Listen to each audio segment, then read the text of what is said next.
네, 시작하겠습니다. 165페이지 조직 파트입니다. 자, 조직 파트는 제가 첫 시간에도 이야기를 했지만 외워야 될 양이 굉장히 많아요. 그런데 내용이 어렵지 않고 쉽고 간단한 것들이어서 조금 정리를 하실 필요가 있겠습니다. 자, 먼저 167페이지. 자, 조직의 개념과 기능을 보시면 되겠습니다. 자, 조직화라는 과정의 결과로 형성된 결과 구조물을 조직이라고 이야기를 하죠. 그래서 조직이 뭐예요? organization이잖아요. 조직화는 organizing이에요. ing가 붙죠. 그랬기 때문에 조직화라는 과정의 결과물이 organization, 조직이라고 되는 것입니다. 그래서 과정과 그쵸? 결과물의 개념 두 가지를 다 갖고 있는 거죠. 그래서 다음에 목적을 달성하기 위해서 조직도 하는 거죠. 기획도 목표 달성하기 위해서, 조직도 목표 달성하기 위해서 하는 거고요. 근데 조직은 누군가가 만든 거죠. 인공적으로. 그래서 인공적이다. 목적을 달성하기 거기 때문에 목적 지향적인 구조 배열이고 관리의 과정이자 도구라고 합니다. 자, 그래서 특히 특성은 별표하시고요. 옛날 올드한 문제 기출이죠. 자, 조직은 어때요? 한 명이 조직을 만들 수는 없죠. 그렇기 때문에 한 명 이상의 사람이 있어야 되기 때문에 복수의 개념이라고 이야기하고요. 그 다음에 조직은 계층적 구조를 이루고 있죠. 계층적 구조라고 함은 조직의 계층제, 우리가 관료제에서 설명을 했었죠. 이러한 계층, 그래서 이게 하나하나 계층이 되는 거죠. 그래서 이런 계층을 이루고 있다라는 것입니다. 자, 그래서 계층 구조를 이루고 있고, 그 다음에 이런 걸 통해서, 그쵸? 지시, 명령하게 되고, 아랫사람은 윗사람들한테 복종하는 그러한 구조물로 이루어져 있죠. 그 다음에 환경과 조직은 어때요? 개방 체계로 연결이 되죠. 그래서 상호작용하는 것이기 때문에 동태적인 성격을 갖고 있고, 조직이 그렇기 때문에 조직의 모습은 환경의 영향을 많이 받게 되죠. 목적, 사명이 있어요. 이거 어디서 만드는 거죠? 기획에서 만드는 거죠. 만들어서 그걸 달성하기 위한 법칙이나 규율을 갖고 있고요.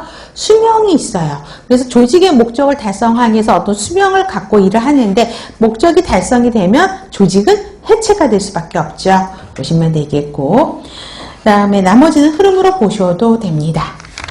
다음에 조직화, organizing에 대한 거죠. 개념을 보시면 자, 조직의 어떤 틀을 만들어가는 역동적인 과정을 organizing이라고 이야기하죠.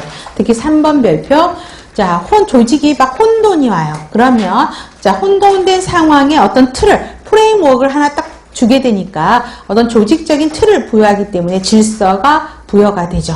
그래서 구성원의 행위를 어떻게 구성원들이 행동할 것인가를 예측할 수 있도록 만드는 과정이 organizing이라고 이야기합니다.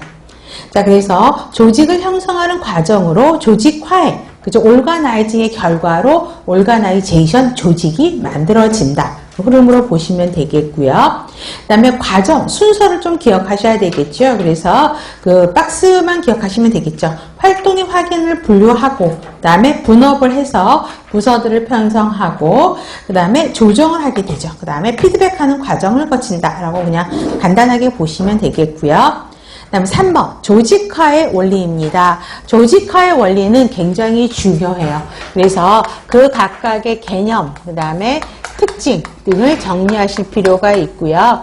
또 여기에서 가장 싫어하실 수 있는 장단점들을 섞어놓고 문제들이 나오게 됩니다. 그래서 조직화의 원리가 계층제 원리, 명령 통일의 원리, 통솔 범위의 원리, 분업 전문화의 원리, 조정의 원리 5가지는 항상 나오는 문제고요. 이게 돌아가면서 문제가 나오죠. 근데 6번 보세요. 책임과 권한의 원리는 책마다 다르게 써 있어요. 5개까지는 기본으로 책들에 다 써 있고요. 그 다음에 책임과 권한의 원리는 어떤 책에는 있고 어떤 책에는 없어요. 그래서 중요하진 않지만 혹시 닭가쟁이라도 이거 들어가면 맞는 문장으로 보셔도 된다고요. 중요하게 5개는 그냥 다 외운다라고 보시면 됩니다. 자, 먼저 계층제의 원리입니다. 자, 계층제의 원리는 17년도 12월 지방, 19년도 6월 서울시 문제 계속 돌아가면서 문제가 나오니까 머스트로 간다고 생각하시면 되고요. 의에서 기역번, 니읍번 별표하세요. 머스트입니다.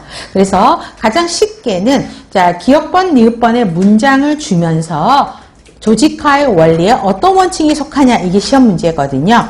자, 계층을 이루라고요. 자, 조직화의 원리는 뭐냐면 현대사회로 올수록 복잡하고 거대해지죠. 그래서 관리자가 조직을 관리하기 할 때 이게 어려워요. 그래서 대규모적인 조직을 잘 관리하기 위해서 어떤 원칙을 가지고 관리하는 게 편하다라고 이야기를 합니다. 그러려면 계층제를 만드는 게 좋다라는 거예요. 계층이라는 건 뭐예요? 지금처럼 계층, 이런 층층적인 구조. 그래서 베버가 관료제 이야기할 때도 조직은 중세에서 근대로 넘어오는 대규모 시대에 계층제를 운영하는 게 훨씬 더 조직을 관리하기 쉽다라고 이야기를 했었잖아요.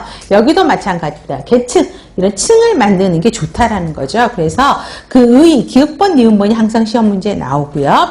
자, 또 그나마 문제 항상 들어가는 게 뭐냐면 권한, 책임, 의무 이런 멘트들이 들어갑니다. 그래서 권한, 책임, 의무에 따라서 층별로 분류해서 그룹으로 나누게 되죠.